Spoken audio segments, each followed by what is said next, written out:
करें। और इस बीच ये जो तस्वीरें आप देख रहे हैं, जैसा कि मैं आपको बता रही हूं, आज जो फर्स्ट फेज में वोटिंग हो रही है वो एक तो दक्षिण गुजरात, साउथ गुजरात के जिलों में हो रही है और दूसरा सौराष्ट्र कच्छ। तो फिलहाल ये सौराष्ट्र कच्छ के जिलों की तस्वीरें हैं। सौराष्ट्र कच्छ में कुल 12 जिले आते हैं और ऐसे में इन जिलों में सोमनाथ, द्वारका, नर्मदा, कच्छ, ये वो तमाम इलाके हैं जो आप देख रहे हैं। इस सब के बीच जो और खास तैयारी हमने आज इस मेगा कवरेज में की है, आइए जरा कुछ ग्राफिक्स आपको दिखाते हैं। और ये ग्राफिक्स आपके सामने आ गए हैं। ये भावनगर का समीकरण आपके सामने है। भावनगर आप जानते हैं सौराष्ट्र इलाके में आता है और इस भावनगर में 7 विधानसभा सीटें हैं।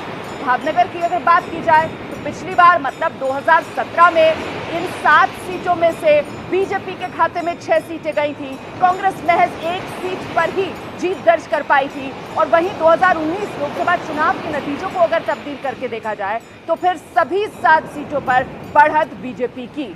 भावनगर सीधे आपको लेकर चलते हैं। मेरे सहयोगी नीरज पांडे इस वक्त हमारे साथ मौजूद हैं और जरा नीरज से जानते हैं कि पटेलों के दबदबे वाला ये इलाका, ऐसे में खासतौर से लेउवा पटेल जिनको साधने की बड़ी जिम्मेदारी केंद्रीय मंत्रियों को लगाया गया, जिसमें मनसुख मांडविया का नाम भी सामने निकल कर आया यहां भावनगर के लिए। नीरज जी बिल्कुल रोमाना, दरअसल मैं भावनगर में हूं। भावनगर सौराष्ट्र का सबसे महत्वपूर्ण केंद्र माना जाता है। अगर आप 2017 के विधानसभा चुनाव से पहले का दृश्य देखें तो जब पटेल आंदोलन शुरू हुआ था तो उसकी शुरुआत भी सूरत के साथ भावनगर से हुई थी। तो भावनगर बहुत महत्वपूर्ण है सौराष्ट्र के लिहाज से भी और गुजरात के लिहाज से भी। और भावनगर की जो 7 सीटें हैं, 7 में 6 में भारतीय जनता पार्टी का कब्जा है, 1 में कांग्रेस है। ऐसे में भाजपा के लिए बहुत चैलेंज है कि अपने पुराने रिजल्ट को वापस रखा जाए और पटेल कम्युनिटी जो माना जाता है कि कभी भी फ्लक्चुएट करते रहते हैं, उस कम्युनिटी को बचा कर रखा जाए। और इसीलिए यहाँ से जो सबसे बड़े नेता माने जाते हैं पटेलों के, मनसुख भाई मांडविया जो पाल्टाना विधानसभा क्षेत्र के हनोल गांव के रहने वाले हैं, उनको यहाँ का बड़ा नेता बनाया गया। उनको केंद्र सरकार में मंत्री बनाया गया और यही नहीं बड़ा मंत्रालय, स्वास्थ्य मंत्रालय दिया गया और उनको यहाँ पे एक स्टार प्रचारक के रूप में दौड़ाया जा रहा है। बिल्कुल नीरज, आप रहिए, मेरे साथ लौटूंगी आपके पास। प्रदीप जी, जिस तरीके की नाराजगी पटेलों में थी 2015 से जो आंदोलन शुरू हुआ, उसके बाद से बीजेपी ने धीरे धीरे कर उस नाराजगी को दूर करने का काम किया और उसी का नतीजा कि अभी पटेल मजबूती के साथ बीजेपी के साथ हैं। अच्छा, मुख्यमंत्री भी भूपेंद्र भाई पटेल, वैसे वो लेउवा पटेल से नहीं, कड़वा पटेल से आते हैं। हालांकि गुजरात में इतिहास यही रहा है कि लगातार जो लेउवा पटेल हैं वही सीएम बनते आए। प्रदीप जी,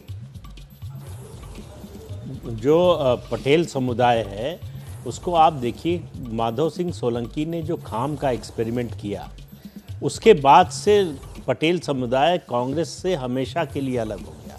और लगातार आप ये 85 में उन्होंने किया था, उसके बाद 90 का चुनाव हुआ, 1990 का कांग्रेस हार गई, उसके बाद कांग्रेस लौटकर सत्ता में नहीं आ पाई। तो पटेल समुदाय वहाँ का जो है वो हर तरह से संपन्न है, खेती में है, दूसरे व्यवसायों में है। तो उनको लगता है कि जो सत्ता हो उसमें हमारा प्रभुत्व हो, दखल हो। कांग्रेस ने उसको तोड़ने की कोशिश की, उसका नतीजा ये हुआ कि बीजेपी के साथ वो जुड़ गए और अभी तक जुड़े हैं जी। 2017 में लग रहा था कि शायद ये गठबंधन टूट जाएगा, लेकिन वो टूटा नहीं।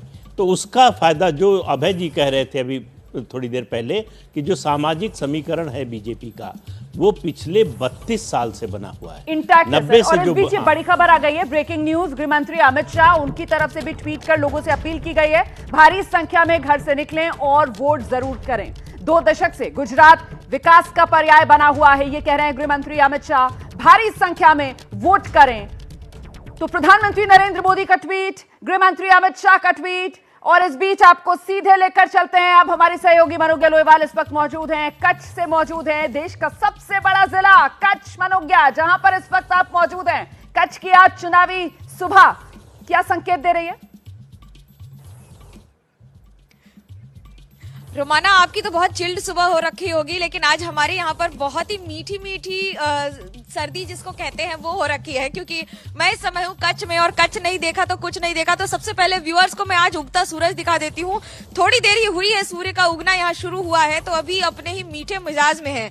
अच्छा, दूसरी बड़ी दिलचस्प बात, यहाँ पर अभी आपको विंड मिल्स दिख जाएंगी, तो ये थोड़ी थोड़ी हवा भी आपको बता दे रही है किस तरफ हवा बह रही है। ये तो वोटर तय करेंगे। वोटर्स भी यहाँ पर अपने ट्रेडिशनल कपड़ों में नजर आ रहे हैं। मैं इस समय हूँ जिस विधानसभा में, अंजार विधानसभा में, फिलहाल इस पर बीजेपी का दबदबा है, लेकिन वोटर का एक्साइटमेंट, सर कितना उत्साह है। सुबह सुबह आपका तो 8 बजे से वोटिंग शुरू होनी है, कितनी देर से खड़े हैं? आधा घंटा से खड़े हैं, अभी चालू नहीं हुआ है। चालू होगा तो वोट करके दूसरी जगह पे जाएंगे। अच्छा, पहले कहते हैं गुजराती खाना पीना नाश्ता कर लेते हैं, आज जल्दी आ गए? कर लिया, खाना पीना सब कुछ करके जल्दी आ गया।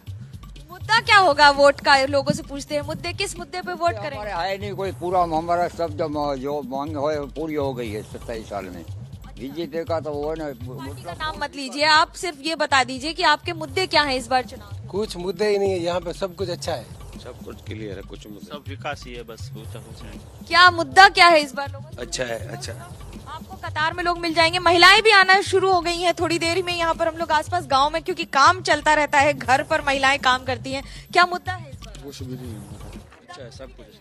देखिए वोटरों में आपको लेकिन कतार ये सुबह सुबह, क्योंकि जिस इलाके में हूँ मैं, सूरजदा से कहूंगी आपको दिखाएं पूरा कि कितनी दूर दूर से लोगों को आना पड़ता है एक बूथ पर। शहर नहीं है ये इलाके में, यानी कि आपको जब यहाँ पर आना पड़ता है तो ये भी ध्यान रखना पड़ता है कि अपने व्हीकल से या फिर पैदल।